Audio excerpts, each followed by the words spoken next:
umduduzi sikhona sonke silo besifuna ukuqinisekisa ukuthi namuhla siyakwamukela njengenkosi yethu akunjalo Zulu asinayo enye inkosi ngaphandle kwakho Hlangalwezwe wabekwa umzali wakho Hlangalwezwe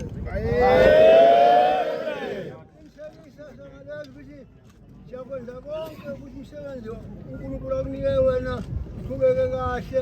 nokuthi nezitha zakho izitha zethu abayizitha zakho bayizitha zethu Hlangalwezwe sithi mana njalo Hlangalwezwe uma ukhulu bengakagquma ngezihloko zakho Hlangalwezwe Hlangalwezwe nawe umntwana wasishimeni uzobe igama noboyisho nawe umduduzi khona umntwana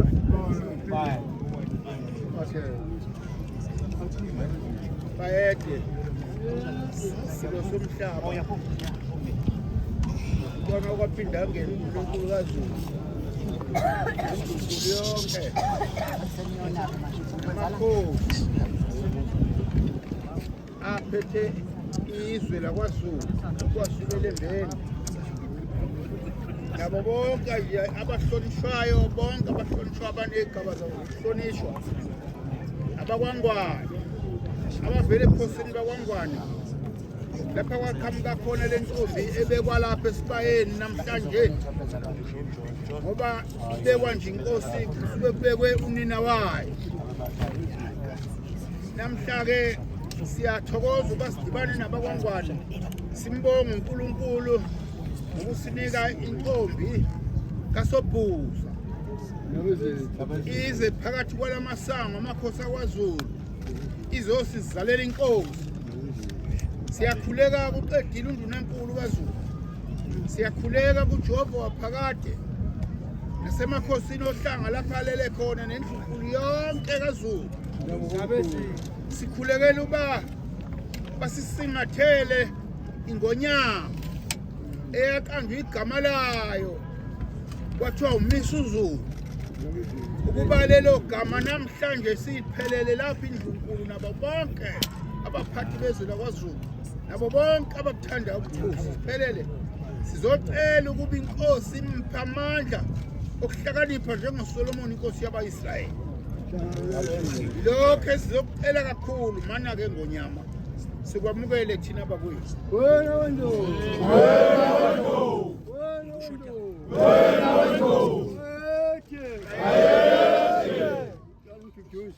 ngiyacela ukubeka igama ngoba indodana yakho indodana beka igama ilobotho enganeni emlewenu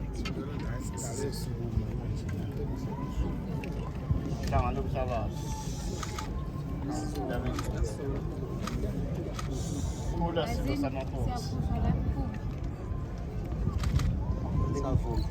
Kula ngonyama. Abasebenzi. Wabekwa silo samakhosi. Ukuthi usihole lesi sizwe. Sithi ngonyama sengathi uNkulunkulu ngakuhlanganisa. Akuphi umqondo ojulile kulesi sizwe ngoba sengaka silo samakhosi. Kuthi nezitha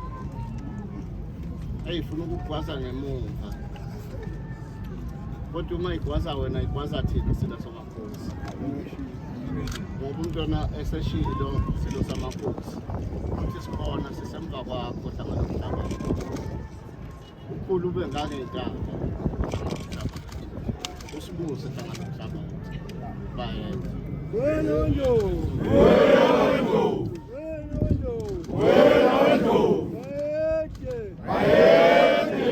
bengicela ukuthi nina babunene khona abantwana benkosi lapha ngenyama Sobhuza wesibili ofoko beshilo ngoba ngicela nebeshilo ukuthi babe khona abeze lapha ngaphambili bazobeka ilobotho eyivele ekhaya konina wesilo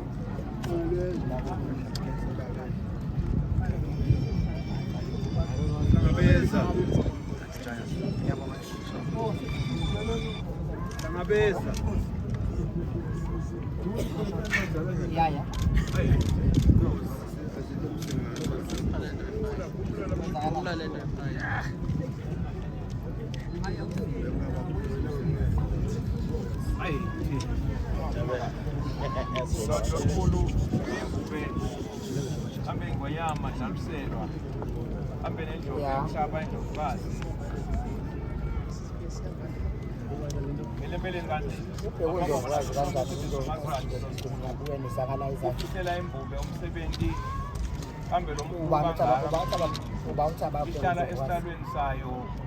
kambe sephosi isitone unene sibike ukuthi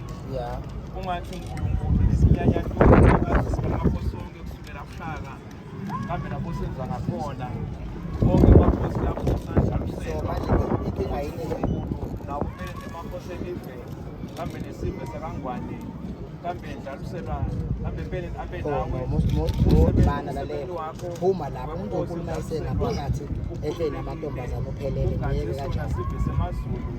avela akumele kube khona security eningi wena kuze sibayeni uzokhulumiyeke namantombazana awuthi uvele khona abantu abasebenza yazi lapho sikutelwandle kakhulu esikweni ukuthi uyambuza amadolesi yawo bayethe yeke lo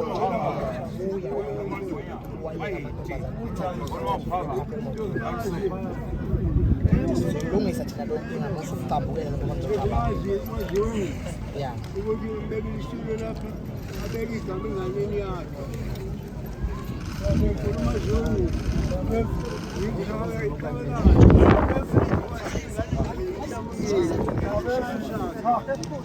wathi wena angeke ngenze isitulo sakhe Nkosi yacela Nkosi ukuthi ubeke njengoba angelibele umntana wakho ubeke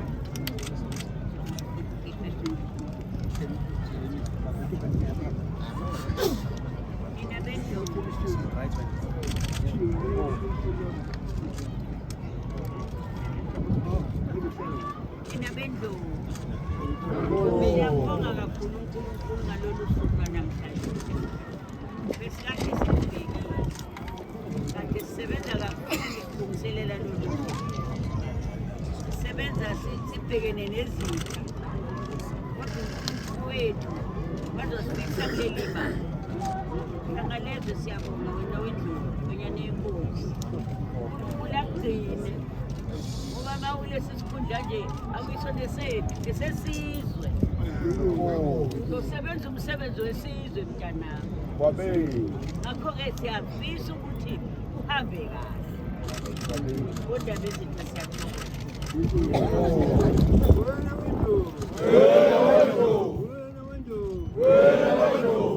I wish you invite inkosi yamakhosi ephuma eZambia amazweni